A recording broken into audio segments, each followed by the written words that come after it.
आज सिर्फ बोरी भर के अपडेट्स नहीं है बल्कि भयंकर वाली अपडेट्स हैं। तो शायद इस वीडियो को देखने के बाद एक हाजमोला की गोली तो आपको लगेगी सारी चीजों को पचाने के लिए। Okay, hello chatters, my name is Rohit and you are watching Wrestle Chatter. Welcome to Voice of Wrestling. बहुत सारी चीजें हैं, शुरुआत करते हैं सबसे पहले आज मंडे नाइट रॉ की व्यूअरशिप के साथ में। और व्यूअरशिप जो बताने से पहले मैं आपको ये बता देता हूँ कि जो मंडे नाइट रॉ की व्यूअरशिप है वो 5 जुलाई 2021 के एपिसोड से मंडे नाइट रॉ की अब तक की सबसे कम व्यूअरशिप है। यानी कि विंस मैकमैन के टाइम से भी, वो 2021 में विंस का ही टाइम था, उस टाइम विंस के बारे में आज बहुत सारी बातें हैं तो उस टाइम से भी अब तक की सबसे बेकार व्यूअरशिप आई है लगभग पिछले 1.5 साल से। क्योंकि जो व्यूअरशिप रही है वो थी सिर्फ 1.472 मिलियन व्यूअर्स, यानी कि ये 1.5 मिलियन से भी कम है। लास्ट वीक की जो व्यूअरशिप थी वो 1.5 मिलियन से अबव थी, 1.536, लेकिन सब व्यूअरशिप और भी ज्यादा नीचे आ गई है। अब ये बहुत कंसर्निंग फैक्टर है डब्ल्यूडब्ल्यू के लिए, क्योंकि अब तो रोड टू रेसलमेनिया शुरू हो रहा है भाई। अब रॉयल रंबल नजदीक आ गई है और उसके बावजूद अगर ये हाल हो रहा है तो कुछ तो अलग और कुछ तो बहुत डिफरेंट डब्ल्यूडब्ल्यू को यहाँ पर करने की जरूरत पड़ेगी, वरना हालत उनकी बहुत ज्यादा बेकार हो जाएगी। बट फिलहाल के लिए व्यूअरशिप 5 जुलाई 2021 के मंडे नाइट रॉ के एपिसोड से अब तक की सबसे कम व्यूअरशिप है। कल की मंडे नाइट रॉ की बात करते हैं तो कल मंडे नाइट रॉ के एपिसोड में जो एक मेजर चीज थी वो था बॉबी लैशली का फायर होना। लेकिन एक्चुअल में बॉबी लैशली फायर नहीं हुए। सारा सिनेरियो मैं आपको बता दूं मंडे नाइट रॉ के बाद से अब तक का क्या होता है। तो मंडे नाइट रॉ के बाद सबसे पहले तो एडम पीयर्स कोई जवाब नहीं दे रहे, कह रहे वो प्रीमेच्योर होगा इस समय काफी कुछ भी कहना इस चीज के ऊपर। बॉबी लैशली से जब क्वेश्चन पूछे जा रहे हैं तो वो तो इसके ऊपर कोई रिस्पॉन्ड नहीं कर रहे, तो बहुत ज्यादा गुस्से में है। इसके बाद क्या होता है, डब्ल्यूडब्ल्यू का जो अलुमनाई सेक्शन है जहां पर डब्ल्यूडब्ल्यू के रिटायर्ड या फिर जब सुपरस्टार नहीं काम करते कंपनी के अंदर उनको फीचर किया जाता है। तो आप लोग यहां पे देख सकते हो डब्ल्यूडब्ल्यू ने बॉबी लैशली को उस वाले सेक्शन के अंदर डाल दिया। इसका मतलब क्या है, डब्ल्यूडब्ल्यू से अब वास्ता नहीं रहा बॉबी लैशली का, बॉबी लैशली जा चुके हैं। लेकिन उसके बाद एक वीडियो आती है एडम पीयर्स की तरफ से और यहां पे एक तरह से अपॉलॉजी वीडियो है। वो ये कहना चाह रहे हैं कि जो भी कुछ हुआ मंडे नाइट रॉ पर मेरे और बॉबी लैशली के बीच में वो नहीं होना चाहिए था। मैंने कुछ ऐसी बात कही जो कि नहीं होनी चाहिए थी। मैंने उसको ये कहा कि तुम फायर हो, लेकिन ऐसा नहीं है। फिर वो भी कहते हैं I will never apologise for having passion but looking back on last night it is obvious I did not channel mind in the right direction and I want you to know I regret that. ऐसा कह के Adam Pearce जो इस पूरी video message के अंदर कह रहे हैं। और ये भी कहते हैं कि हम दोनों जो है बात भी करेंगे बॉबी लैशली और मैं इसके बारे में, और आगे से कोशिश करेंगे आपको विश्वास दिलाते हैं कि ऐसा कुछ भी नहीं होगा। तो अपॉलॉजी वीडियो के साथ एडम पीयर्स आए। अब इसके बाद क्या होता है, बॉबी लैशली ने भी इस पर रिस्पॉन्ड किया एक ट्वीट के अंदर जहां पर वो लिख रहे हैं लुकिंग फॉरवर्ड टू इट, मतलब वो भी अब बात करेंगे अच्छे से, ऐसे है ना इनके बीच में चीजें होंगी। तो फिर अब सीन क्या है, क्या बॉबी लैशली फायर हुए या फिर नहीं। अब एडम पीयर्स ने कह दिया फायर नहीं हुए तो इसका मतलब फायर नहीं हुए। लेकिन गाइस एलुमनाई जो सेक्शन है उससे भी बॉबी लैशली निकल चुके हैं। तो क्लियर है यहाँ पर चीजें, बहुत सारी भसड़ तो इनके बीच में मची है, लेकिन अब मामला काफी सेटल नजर आ रहा है। फिर मुझे समझ नहीं आया कि अगर ऐसा कुछ था नहीं तो फिर डब्ल्यूडब्ल्यू ने ऐसा क्यों दिखाया कि ऐसे बॉबी लैशली फायर हो गए कंपनी से। बट जो भी है मामला भी सीन जो है सेट है। अगली स्टोरी की तरफ गाइस हम लोग चलते हैं और ये भी रिलेटेड है बॉबी लैशली से ही और ब्रॉक लेसनर से भी और एलिमिनेशन चेंबर से भी और रॉयल रंबल से भी और रेसलमेनिया से भी। अब बॉबी लैशली और ब्रॉक लेसनर का मैच होगा, ये हमको पता है। तीसरा मैच इनके बीच होना है, वो भी पेंडिंग है। अब इसकी जगह कौन सी होने वाली है तो इसके बारे में रिपोर्ट्स ये है कि या तो ये रॉयल रंबल के अंदर होगा या फिर डब्ल्यूडब्ल्यू इसको एलिमिनेशन चेंबर के अंदर करवाएगी। मेरे ख्याल से रॉयल रंबल के अंदर करवाना चाहिए, क्योंकि ऑब्वियसली डब्ल्यूडब्ल्यू का बड़ा शो है। अब रेसलमेनिया के बारे में क्या अपडेट है, रेसलमेनिया के बारे में ये अपडेट है कि ब्रॉक लेसनर और बॉबी लैशली का मैच जो होने जा रहा है इसको रेसलमेनिया में होने को लेकर डब्ल्यूडब्ल्यू ने कोई भी प्रोग्राम कंसीडर नहीं किया है। यानी कि ये मैच रेसलमेनिया के अंदर तो एटलीस्ट नहीं होने वाला। फिलहाल हमको ये रिपोर्ट्स पता चल रही है और कल वीडियो के अंदर मैं आपको बता चुका हूं कि डब्ल्यूडब्ल्यू गंथर और ब्रॉक लेसनर का मैच जो है करवाने का प्लान कर रही है रेसलमेनिया। आइडियाज अभी भी जो क्रिएटिव चीजें वो प्रोसेस के अंदर चल रही हैं। तो बहुत सारी चीजें रेसलमेनिया के अराउंड होने वाली हैं। Brock Lesnar Bobby Lashley WrestleMania level पर शायद डब्ल्यूडब्ल्यू इसको इसलिए लेके जा रही क्योंकि ये ऑलरेडी 2 बार हो चुका है। स्टिल हो सकता है अगर डब्ल्यूडब्ल्यू करवाना चाहे तो, बट हाँ जो भी है मैच हो रहा है वेन्यू से या फिर एरिना से या फिर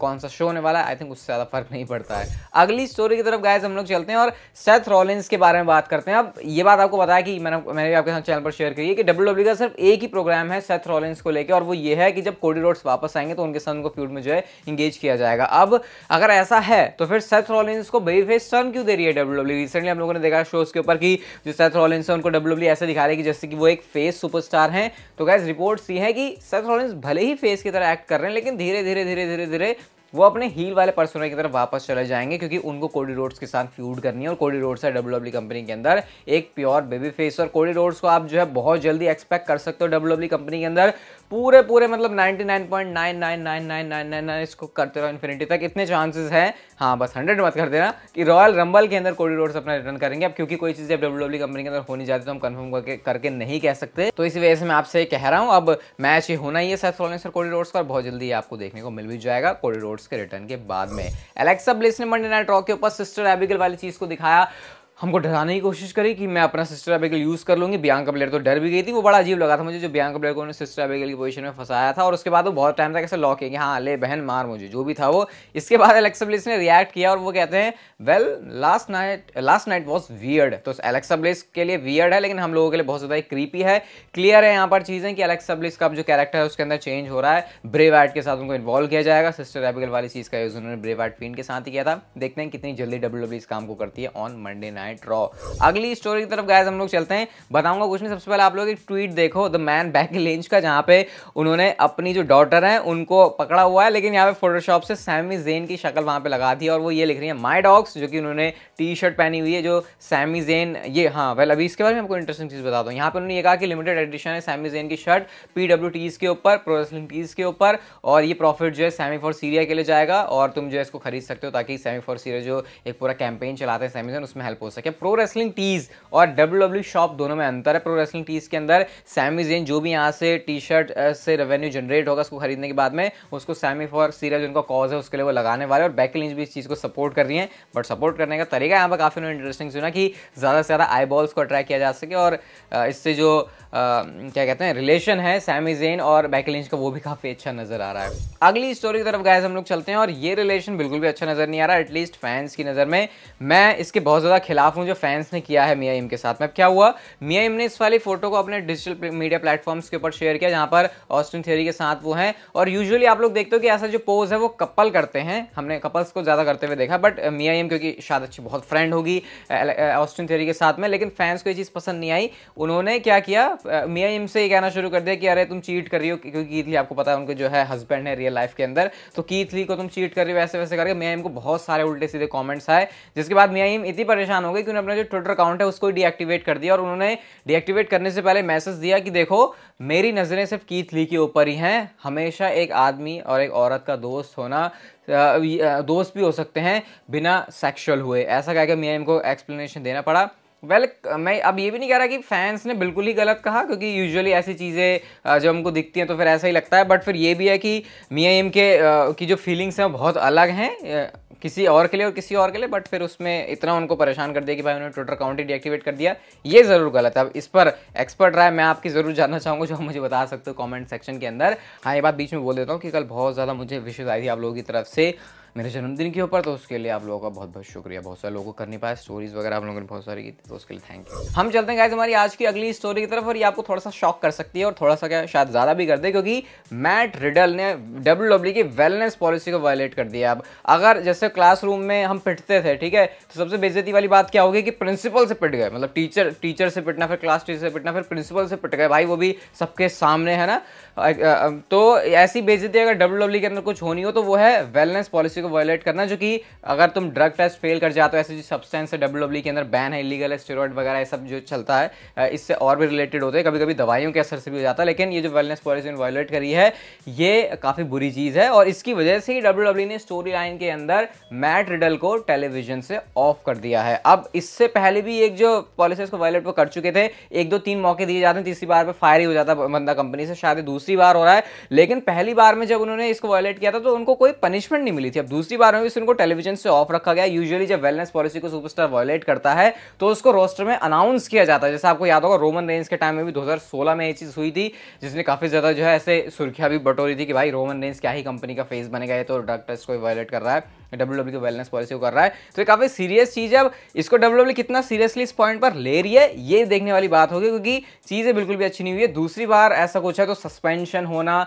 ये एक पॉसिबिलिटी है जो कि मैटेरियल के साथ होगी। कुछ ऐसी रिपोर्ट्स आ भी नहीं कि सस्पेंड वो हैं भी, लेकिन क्योंकि अनाउंस नहीं किया तो फिर इसके बारे में कुछ कंफर्म चीज़ पता चल नहीं रही है। तो देखते हैं अब क्या होती है मैटेरियल की सिचुएशन। बस उनको पनिशमेंट ना मिले, क्योंकि काम तो गलत है, लेकिन रैंडी ओटन जब आएंगे तो शायद एक स्टोरी लाइन जो अच्छी बन सकती है, शायद मैटेरियल के इस काम से उसमें कुछ प्रॉब्लम आ आ जाए, होपफुली ऐसा कुछ ना हो। विंस मैकमैन के बारे में गाइस हम लोग बात करते हैं, और विंस मैकमैन के बारे में मैं हंस क्यों रहा हूँ, क्योंकि एक तो वापस आ रहे हैं, ऐसी चीज़ हमको पता चल रही है, और शायद ही बहुत ज़्यादा कंफर्म होकर चीज़ पता चल रही है कि विंस मैकमैन वापस आ ही रहे हैं। सबसे पहले तो 2 नए एलिगेशन लगे विंस मैकमैन के ऊपर, और वो एलिगेशन क्या है? वो एलिगेशन ये है कि सबसे पहले तो एक और विमेन है जिन्होंने अक्यूज़ किया है, या फिर सीधा सीधा ये बोला है, एलिगेशन लगा है विंस मैकमैन के ऊपर कि उन्होंने सेक्सुअली उनको असॉल्ट किया, और $11.75 मिलियन वो मांग रहे हैं, जो कि एक WWE की रेफरी हैं। इसके अलावा जो दूसरी विमेन है वो है एक स्पा मैनेजर, और ये 30 साल पहले की बात है, 3 डेकेड्स एगो की बात है, जिस टाइम पर क्या हुआ था उनके साथ में।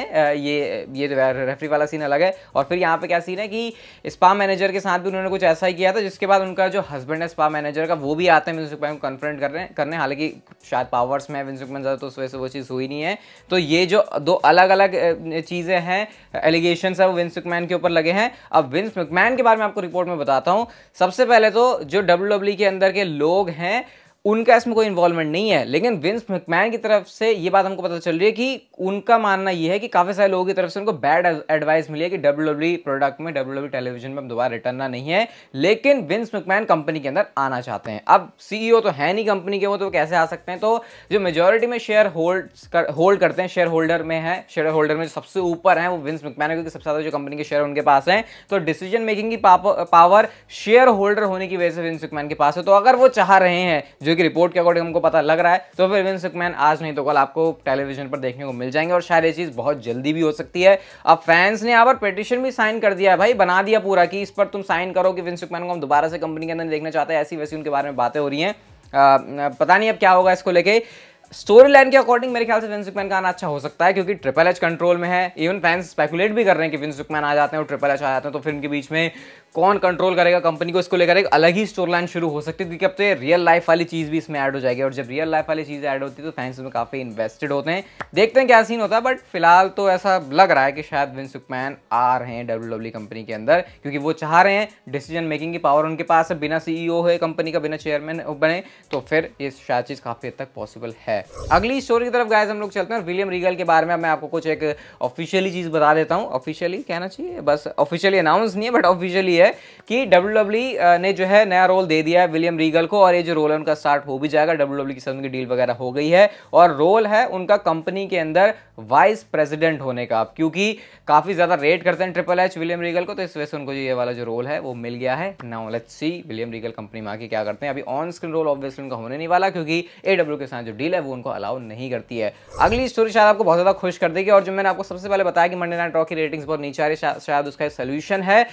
ट्रिपल एच चाहते हैं जो मंडे नाइट रॉ है उसको 2 घंटे का शो बनाने का। नेगोशिएशन चल रहा है इस समय रॉ और USA नेटवर्क के बीच में, और उसके अंदर जो मेन फोकस पॉइंट है वो ये है कि ट्रिपल एच जो तीसरा घंटा है कंपनी से उसको हटाना चाहते हैं, यानी कि 2 घंटे का मंडे नाइट रॉ का एपिसोड। बहुत सारे लोग इस चीज़ को चाहते भी हैं, देखते हैं अब क्या WWE इस चीज़ को करेगी या फिर नहीं। आज की नेक्स्ट एंड फाइनल स्टोरी की हम लोग बात करते हैं, और एक मेजर अपडेट है सबसे पहले तो उसके ऊपर आएंगे। लेकिन विंस रूसो ने यहाँ पर क्या कमेंट किया Roman Reigns and the rock के मैच के बारे में। उनका कहना यह है कि अगर Roman Reigns and the rock का मैच रेसलमेनिया के अंदर हो रहा है, तो WWE अगर रोमन रेंस को जितवा भी देते, मतलब अगर रोमन रेंस रॉक को हरा भी देते हैं, तो भी इसमें कोई बड़ी डील नहीं है, क्योंकि इससे रोमन रेंस को कोई बेनिफिट नहीं होने वाला। रोमन रेंस जो रॉक है उनके कंपेरिजन में काफी यंग बंदा है, तो कोई चीज़ वो प्रूव नहीं करने वाले वैसे भी, क्योंकि ऑलरेडी मेन रोस्टर के ऊपर बड़े बड़े दिग्गज सुपरस्टार्स को लाइक ब्रॉक लेसनर उनको वो हरा चुके हैं। अब इस बात से आप लोग कितना अग्री करते हो या फिर नहीं, मुझे आप लोग कमेंट सेक्शन में बताना। लेकिन जो बड़ी अपडेट है वो ये है कि रॉक और रोमन रेंस का जो मैच है वो रेसलमेनिया 39 की नाइट 2 पर होगा। ये WWE का प्लान है। कंसिडर WWE फिलहाल ये नहीं कर रही। अब जो न्यू रिपोर्ट्स हैं कि दोनों नाइट्स पर रोमन रेंस कंपीट करें, लेकिन इतना लग रहा है कि रोमन रेंस एंड रॉक का एक मैच तो हो ही रहा है। डबल ड्यूटी की बात बाद में करेंगे, फिलहाल जो रिपोर्ट्स कह रहे हैं शायद ऐसा नहीं होने वाला डबल ड्यूटी वाला सीन। लेकिन रॉक के बारे में क्या अपडेट है कि स्मैकडाउन के कुछ एपिसोड्स के अंदर रॉक अपीयर होंगे, मतलब कि अच्छा खासा एक जो अमाउंट है रॉक की अपीयरेंस का वो जाने वाला है स्मैकडाउन की तरफ में, क्योंकि ऑब्वियसली उनको स्टोरी लाइन बिल्ड करनी है और ऐसा हो नहीं सकता कि बिना स्टोरी लाइन को बिल्ड किए रोमन रेंस एंड रॉक का मैच हो जाए। तो अब एक्साइटमेंट काफी ज्यादा है। Road to WrestleMania Royal Rumble के बाद किक ऑफ कर जाएगी और WWE के अंदर सबसे बेस्ट टाइम आ जाएगा। आई होप आपको ये वीडियो भी बेस्ट लगी होगी, अच्छी लगी होगी, तो इसे like share subscribe notification bell को ऑन कर दो and see you guys in my next video.